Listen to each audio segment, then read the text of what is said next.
10 अप्रैल 1912 को जब Titanic Britain के साउथहैम्पटन से न्यूयॉर्क जाने के लिए अपनी पहली यात्रा के लिए तैयार था, तब वहाँ पर एक अलग ही माहौल था, क्योंकि लोगों ने टाइटैनिक के बारे में इतना सुन रखा था कि वो टाइटैनिक की विशालता और उसकी सुंदरता को देखने के लिए उमड़ पड़े। ऐसा माना जाता है कि करीब 1 लाख से भी ज्यादा लोग टाइटैनिक की भव्यता को देखने के लिए आए थे। और इतनी भीड़ टाइटैनिक को देखने क्यों न आती, क्योंकि टाइटैनिक था ही इतना भव्य। ये जहाज 269 मीटर लंबा था और इसकी ऊंचाई करीब 53 मीटर थी, जो कि एक 8 मंजिला ऊंची इमारत से भी ज्यादा ऊंचा था। ये जहाज बाहर से देखने में जितना भव्य लगता था, उससे ज्यादा आलीशान तो ये अंदर से था।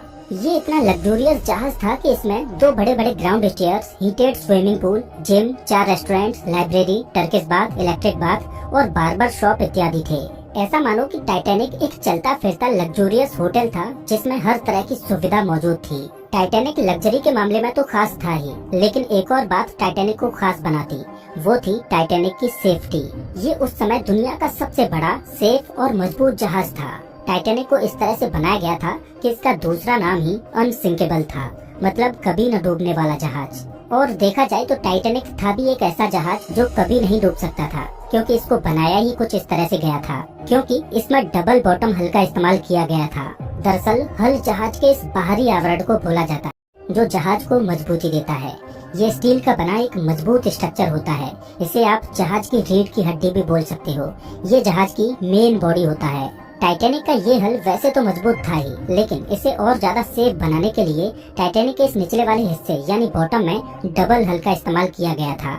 दरअसल समुद्र में कोई शिप चलती है तो उसका ज्यादातर इस निचले वाले हिस्से में किसी अंदरूनी चट्टान या अन्य चीजों से टकराने का डर रहता है। तो टाइटैनिक का डबल बॉटम हल होने की वजह से अगर इसका निचला वाला हल किसी इम्पैक्ट में टूट भी जाए, तो दूसरा हल टाइटैनिक को सुरक्षित रखेगा और इसे डूबने से बचा लेगा। और टाइटैनिक का दूसरा सेफ्टी फीचर इसे और ज्यादा सेफ बना देता है। दरअसल टाइटैनिक को 16 वाटर टाइट कंपार्टमेंट्स में डिवाइड किया गया था। दरअसल जहाज का ये निचला वाला भाग शिप का मेन पोर्शन होता है, जो पानी के अंदर चलता है। अब अगर मानकर चलो कि जहाज के इस वाले हिस्से में कहीं पर भी कोई छेद हो जाए, तो धीरे धीरे जहाज के अंदर पानी भरने लगेगा और कुछ समय बाद जहाज पानी के अंदर डूब जाएगा। लेकिन टाइटैनिक के इस निचले हिस्से को 16 वाटर टाइट कंपार्टमेंट्स में बांटा गया था। इससे फायदा ये होने वाला था कि अगर बाई चांस जहाज साइड से किसी चट्टान से टकराता है और उसमें लीकेज होता है, तो जहाज का जो कंपार्टमेंट क्षतिग्रस्त हुआ है केवल उसी में पानी भरेगा और बाकी के कंपार्टमेंट्स में पानी फ्लो नहीं करेगा, जिससे जहाज डूबने से बच जाएगा। और टाइटैनिक इतना बड़ा जहाज था कि अगर इसके 16 में से 4 कंपार्टमेंट्स में भी पानी भर जाए तो भी ये डूबने वाला नहीं था। और ऐसा होना एक असंभव सी बात थी कि इसके एक साथ 4 से ज्यादा कंपार्टमेंट्स डैमेज हो जाएं, क्योंकि ये कंपार्टमेंट्स बहुत बड़े बड़े थे। तो भला कोई चट्टान भी इस जहाज को कैसे डुबो सकती थी। इसी वजह से इस जहाज को कभी न डूबने वाला जहाज यानी अनसिंकेबल बोला जाता था। टाइटैनिक को व्हाइट स्टार लाइन कंपनी ने करीब 3 सालों में बनाकर तैयार किया था। 2 अप्रैल 1912 को टाइटैनिक जहाज बनकर तैयार हो चुका था और इसके कुछ दिन बाद यानी 10 अप्रैल 1912 को इसे अपनी पहली यात्रा के लिए तैयार किया जाता है। इस जहाज में उस जमाने के बड़े बड़े लोग बैठे थे। इसमें कुछ ऐसे प्रवासी भी थे जो अमेरिका जाकर एक नए जीवन की शुरुआत करने वाले थे। इस जहाज के कप्तान थे 62 साल के एडवर्ड जॉन स्मिथ, जो कि एक अनुभवी कप्तान थे। ऐसा माना जाता है कि ये इनका आखिरी सफर था। इसके बाद ये रिटायरमेंट लेने वाले थे। इस जहाज पर करीब 2240 पैसेंजर्स और क्रू मेंबर्स थे। वैसे तो साउथहैम्पटन से न्यूयॉर्क पहुंचने में 7 से 8 दिनों का समय लगता था, लेकिन टाइटैनिक उस जमाने का सबसे तेज चलने वाला जहाज था। तो व्हाइट स्टार लाइन कंपनी चाहती थी कि ये जहाज 6 दिनों में न्यूयॉर्क पहुंचे और लोग टाइटैनिक की भव्यता के साथ साथ इसकी रफ्तार को भी जाने। इस वजह से कंपनी की ओर से टाइटैनिक के कैप्टन स्मिथ को जहाज को फुल स्पीड से चलाने के इंस्ट्रक्शंस मिले हुए थे। टाइटैनिक को बने हुए अभी ज्यादा समय नहीं हुआ था और न ही टाइटैनिक के सेफ्टी टेस्ट और ट्रायल्स हुए थे, लेकिन फिर भी टाइटैनिक को एक लंबी यात्रा के लिए तैयार किया जा रहा था और इसका एक बहुत बड़ा कारण था। दरअसल व्हाइट स्टार लाइन कंपनी की एक और शिप थी ओलंपिक, जो देखने में तो टाइटैनिक की तरह ही थी, लेकिन वो इससे थोड़ी छोटी थी। इस वजह से ओलंपिक शिप को टाइटैनिक की बहन बोला जाता था।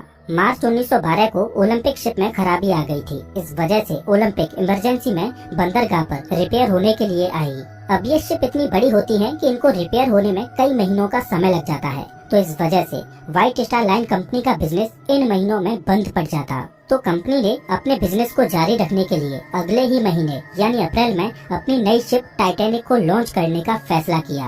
अब क्योंकि ये टाइटैनिक की पहली यात्रा थी, जिस वजह से टाइटैनिक के क्रू में कुछ अनुभवी लोगों का होना भी जरूरी था। इस वजह से टाइटैनिक के कुछ क्रू मेंबर्स को हटाकर ओलंपिक के कुछ क्रू मेंबर्स को टाइटैनिक के क्रू में शामिल किया गया। टाइटैनिक का एक ऑफिसर था डेविड ब्लेयर, इसको हटाकर इसकी जगह पर ओलंपिक के एक ऑफिसर को इसकी जगह पर ड्यूटी पर नियुक्त किया गया। तो डेविड ब्लेयर जब शिप को छोड़कर अपने घर जा रहा था तो वो गलती से अपने लॉकर की चाबी को भी अपने साथ ले आया और दुर्भाग्य से टाइटैनिक पर मौजूद इकलौता दूरबीन भी उसी लॉकर में बंद था। डेविड ब्लेयर के द्वारा की गई ये छोटी सी गलती आगे चलकर टाइटैनिक को डुबो देती है। आखिर वो घड़ी आ ही गई जब 10 अप्रैल 1912 को टाइटैनिक अपने पहले ऐतिहासिक सफर पर रवाना होता है। कैप्टन स्मिथ भली भांति जानते थे कि साल के इन महीनों में समुद्र में बहुत ज्यादा आइसबर्ग मिलते हैं। इस वजह से उन्होंने खतरे को भांपते हुए नॉर्दर्न रूट के सीधे रास्ते को छोड़ते हुए साउदर्न रूट के इस थोड़े लंबे रास्ते को चुना। दरअसल आइसबर्ग समुद्र में मौजूद छोटे छोटे बर्फ के पहाड़ होते हैं। ये बर्फ के पहाड़ ग्लेशियर से टूटकर समुद्र की लहरों के साथ बीच समंदर में आ जाते हैं। आप इस मैप को देखिए, इसमें ग्रीनलैंड से बर्फ के ये छोटे छोटे पहाड़ टूटकर इस रास्ते के द्वारा अटलांटिक ओशियन में पहुंचते हैं। तो ये वाला जो रीजन है, इसमें अप्रैल के महीने में बहुत ज्यादा आइसबर्ग टूटकर आते हैं। लेकिन अच्छी बात ये है कि इन आइसबर्ग को अटलांटिक ओशियन में पहुंचते पहुंचते करीब 2 साल लग जाते हैं और अटलांटिक ओशियन तक पहुंचते पहुंचते वो आइसबर्ग पिघलकर समुद्र के पानी में विलीन हो जाते हैं। जो आइसबर्ग बहुत ज्यादा बड़ा होता है वही अटलांटिक ओशियन के बीच में आ पाता है। तो कैप्टन स्मिथ ने आइसबर्ग के खतरे को टालने के लिए इस रास्ते के बजाय इससे थोड़े दूर के रास्ते को चुना, जहाँ पर आइसबर्ग मिलने के चांसेस बहुत कम हो। ये वो समय था जब जहाज में आइसबर्ग इत्यादि को देखने के लिए ज्यादा कोई खास टेक्नोलॉजी नहीं होती थी। इस वजह से जहाज के सामने थोड़ी ऊंचाई पर यहाँ पर एक क्रूज नेस्ट होता है। इसे लुकआउट पॉइंट भी बोला जाता है। इस क्रूज नेस्ट में हमेशा 1 से 2 लोग दूरबीन लेकर बैठे रहते हैं, जो दूर तक सामने देखते रहते हैं कि जहाज के सामने कोई अड़चन तो नहीं है जिससे जहाज टकरा जाए। और जब ये जहाज पानी में चलते तो ये सभी जहाज वायरलेस रेडियो के जरिए एक दूसरे को संदेश भेजते रहते कि कौन सी जगह पर क्या अड़चन है। जब टाइटैनिक आधे रास्ते पर पहुंच चुका तब इसको कोरोनिया शिप से आइसबर्ग होने की पहली चेतावनी मिलती है। ये आइसबर्ग अभी टाइटैनिक से 1 दिन की दूरी पर था। टाइटैनिक पर सीनियर ऑफिसर जैक फिलिप्स इस वायरलेस रेडियो सिस्टम को ऑपरेट कर रहे थे और दूसरे जहाजों के साथ संपर्क में बने हुए थे। 14 अप्रैल को दोपहर में टाइटैनिक को आइसबर्ग के होने की दूसरी चेतावनी मिलती है। वायरलेस ऑपरेटर जैक फिलिप्स इन चेतावनियों के बारे में जहाज के कप्तान को आगाह करते हैं। टाइटैनिक के इस पहले सफर पर टाइटैनिक का मालिक जोसेफ ब्रूस भी था। जब कैप्टन स्मिथ ने जहाज के मालिक ब्रूस स्मे को आइसबर्ग की मिलने वाली चेतावनियों के बारे में बताया तो ब्रूस स्मे ने इन चेतावनियों को नजरअंदाज कर दिया, क्योंकि उसका मानना था कि समुद्र में आइसबर्ग मिलना एक आम बात है और जिस जहाज में वो बैठे हैं वो एक मजबूत और कभी न डूबने वाला जहाज है। और ब्रूस स्मे नहीं चाहता था कि इन चेतावनियों की वजह से जहाज की स्पीड कम हो और जहाज अपने निर्धारित समय से लेट पहुँचे। इसके बाद टाइटैनिक को आइसबर्ग की 5 बार और चेतावनियां मिलती हैं और टाइटैनिक को जो आखिरी चेतावनी मिली वो एसएस कैलिफोर्नियन जहाज से मिलती है। रात हो चुकी थी और दुर्भाग्य से आज आसमान में चांद भी नहीं निकला था, जिस वजह से विजिबिलिटी बहुत कम थी और क्रूज नेस्ट में बैठे लोगों के पास दूरबीन भी नहीं था जिससे वो दूर से ही सामने आने वाली अड़चन को देख पाए। टाइटैनिक अपनी फुल स्पीड 40 किलोमीटर प्रति घंटे की रफ्तार से चल रहा था और आइसबर्ग से टाइटैनिक अभी 2 घंटे की दूरी पर था। घनघोर अंधेरे में समुद्र के पानी को तेजी से चीरते हुए टाइटैनिक आगे बढ़ता ही चला जा रहा था, बिना इस बात की परवाह किए कि जिस रास्ते में अभी वो चल रहा है उसके सामने एक बहुत बड़ी बर्फ की चट्टान मौजूद है। रात के 11:30 बज चुके थे और अब टाइटैनिक आइसबर्ग से महज 6 किलोमीटर दूर था और जिस रफ्तार से टाइटैनिक चल रहा था उस रफ्तार से ये अगले 10 मिनटों में आइसबर्ग के पास पहुंचने वाला था। टाइटैनिक के क्रूज नेस्ट में 2 बहादुर लोग फ्रेडरिक फ्लीट और रेजिनाल्ड ली, ये दोनों कड़कड़ाती ठंडी और रात के काले अंधेरे में टकटकी लगाए जहाज के सामने आने वाली अड़चनों को देख रहे थे। इन दोनों के लिए परेशानी ये थी कि जहाँ पर ये बैठे थे उन्हें वहाँ पर ठंडी हवा का सामना करना पड़ रहा था, जिस वजह से इनकी आंखों से आंसू निकल आते। इनके पास कोई दूरबीन भी नहीं था, जिस वजह से ये ज्यादा दूर की चीजों को देख भी नहीं पा रहे थे। कम रोशनी में आंखों से ज्यादा दूर मौजूद चीजों को देख पाना संभव नहीं था। रात के 11:39 पर क्रूज नेस्ट में बैठे फ्रेडरिक फ्लीट को दिखाई देता है कि सामने एक आइसबर्ग है उसने बिना देर किए जल्दी से 3 बार घंटी को बजाया और तुरंत ब्रिज पर मौजूद ऑफिसर्स को फोन करता है और बताता है कि सामने आइसबर्ग है, जल्दी से जहाज को लेफ्ट साइड में मोड़ो। ब्रिज पर मौजूद फर्स्ट ऑफिसर विलियम ने जैसे ही इस चेतावनी को सुना, उसने तुरंत एक्शन लेते हुए जहाज को रोकने के लिए फुल स्पीड में रिवर्स में इंजन को चालू कर दिया और जहाज को तेजी से लेफ्ट साइड में मोड़ने लगा। लेकिन अब बहुत देर हो चुकी थी। जहाज की रफ्तार इतनी ज्यादा थी, इतने कम समय में रिवर्स इंजन चालू करने के बाद भी इसे रोका नहीं जा सकता था और जहाज इतना बड़ा था कि कम डिस्टेंस में एकदम इसको मोड़ा नहीं जा सकता था। काफी हद तक टाइटैनिक के रास्ते को मोड़ दिया गया, लेकिन फिर भी रात के 11:40 पर टाइटैनिक का आगे का राइट वाला हिस्सा बर्फ की चट्टान से टकरा जाता है। ये टकराव इतनी जोर से हुआ कि जहाज पर मौजूद सभी यात्रियों को इसने हिलाकर रख दिया। दुर्भाग्य से टाइटैनिक का डबल बॉटम हल किसी काम नहीं आया, क्योंकि आइसबर्ग से ये इम्पैक्ट जहाज के साइड में हुआ था, जहां पर सिंगल लेयर ही लगी थी। जब कैप्टन स्मिथ ने नुकसान की जांच पड़ताल की और जहाज में हुए नुकसान को देखा तो पता चला कि जहाज के 6 कंपार्टमेंट्स डैमेज हो चुके हैं और उनमें तेजी से पानी भरता जा रहा है। ये देखकर कैप्टन स्मिथ शॉक हो जाते हैं, क्योंकि जहाज केवल 4 कंपार्टमेंट्स के भरने तक ही तैर सकता था, लेकिन 6 कंपार्टमेंट्स में पानी भरने का मतलब था कि जिस जहाज को अभी तक अनसिंकेबल बोला जा रहा था, वो अब डूब जाएगा।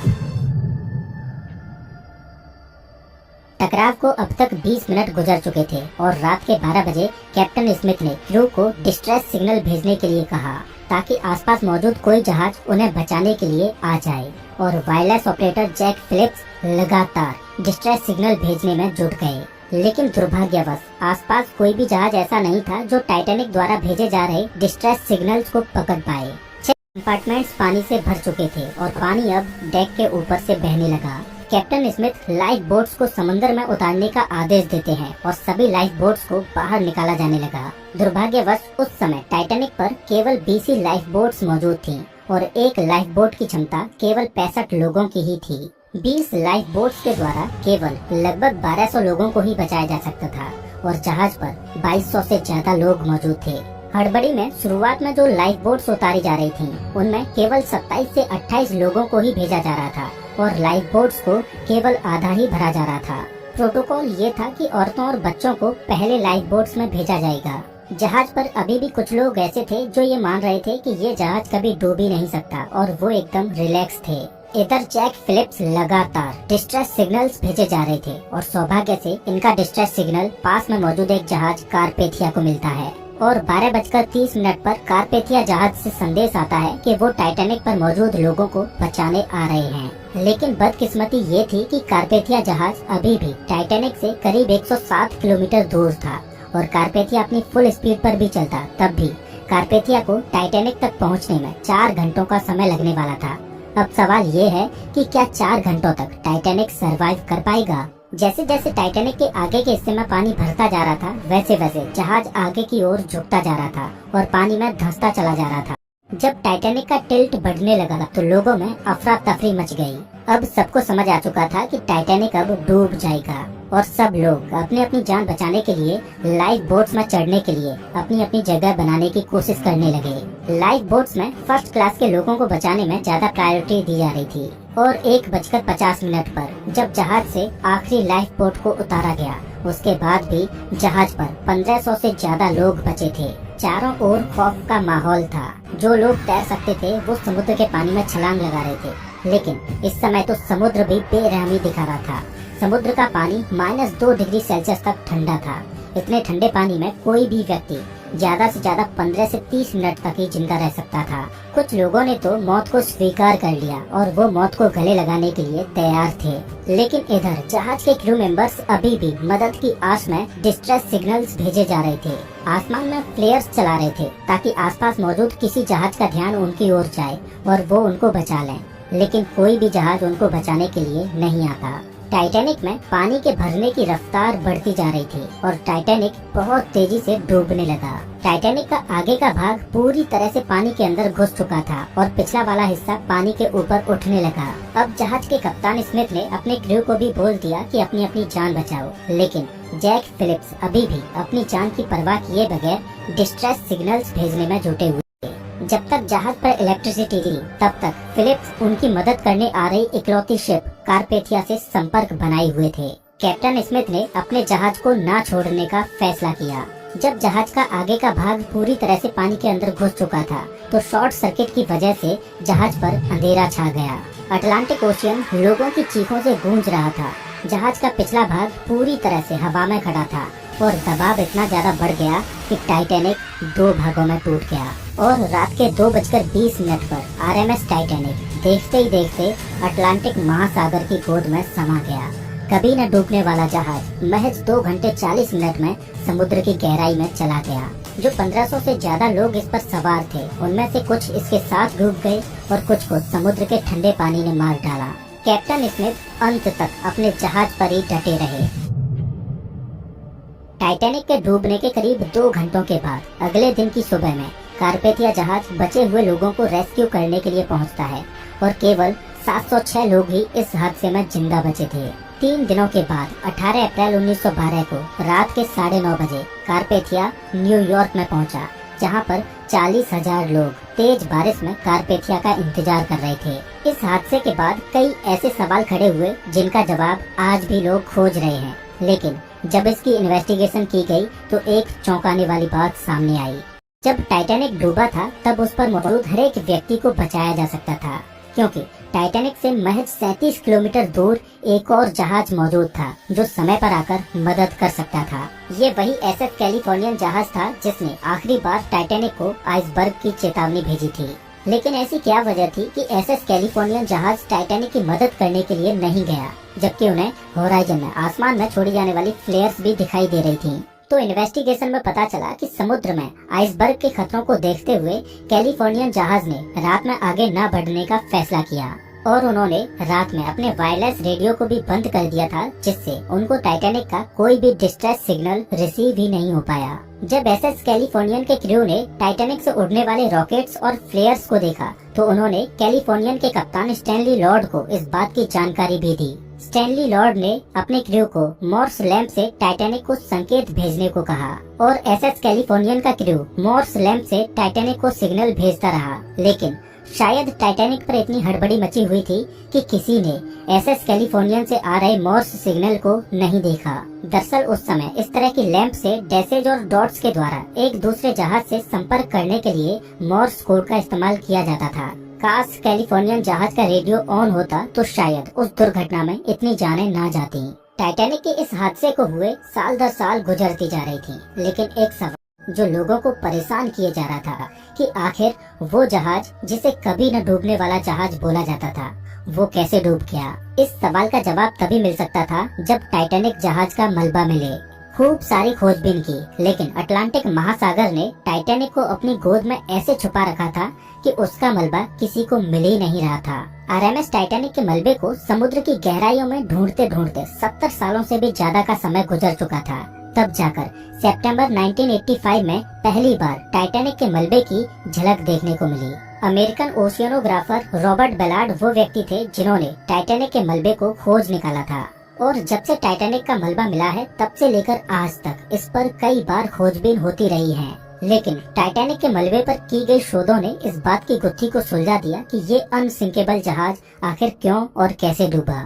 ओशियनोग्राफर्स के होश उड़ गए जब उन्होंने टाइटैनिक के मलबे को देखा, क्योंकि टाइटैनिक समुद्र के बॉटम में 2 हिस्सों में टूटा पड़ा है। जहाज का आगे का हिस्सा बहुत ही अच्छी कंडीशन में है, लेकिन पिछला वाला हिस्सा इतनी बुरी कंडीशन में है कि उसको देखकर ऐसा लगता है कि ये टाइटैनिक का दूसरा भाग है ही नहीं।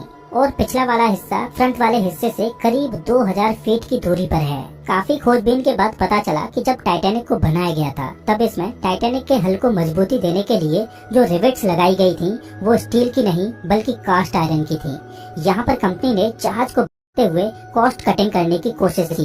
अब चूंकि कास्ट आयरन स्टील से नरम होता है, इस वजह से जिस जगह पर आइसबर्ग टाइटैनिक की बॉडी से टकराया उस जगह के रिवेट्स प्रेशर पड़ने की वजह से खुल गए और आपस में जुड़ी प्लेट्स अपनी जगह से खिसक गयी, जहां से पानी को अंदर घुसने का रास्ता मिल गया। आज टाइटैनिक का मलबा समुद्र की गहराइयों में वातावरण से लड़ाई लड़ते हुए अपने अस्तित्व को खोता जा रहा है और ऐसा माना जाता है कि आने वाले कुछ सालों में समुंदर से टाइटैनिक के ये निशान भी गायब हो जाएंगे। टाइटैनिक की ये घटना सच में एक दिल दहला देने वाली घटना थी, लेकिन टाइटैनिक के डूबने के करीब 60 साल बाद एंडीज की पहाड़ियों में ऐसी ही एक दिल दहला देने वाली घटना घटी, जिसमें जमीन से हजारों फीट ऊपर एक वीरान पहाड़ी पर प्लेन क्रैश होता है और उस क्रैश में जो लोग बच गए थे उनके पास -30 डिग्री सेल्सियस के तापमान में न खाना था न ठंड से बचने का कोई जरिया। जिंदा रहने के लिए उन्हें अपने ही परिवारजनों की डेड बॉडीज को खाना पड़ा।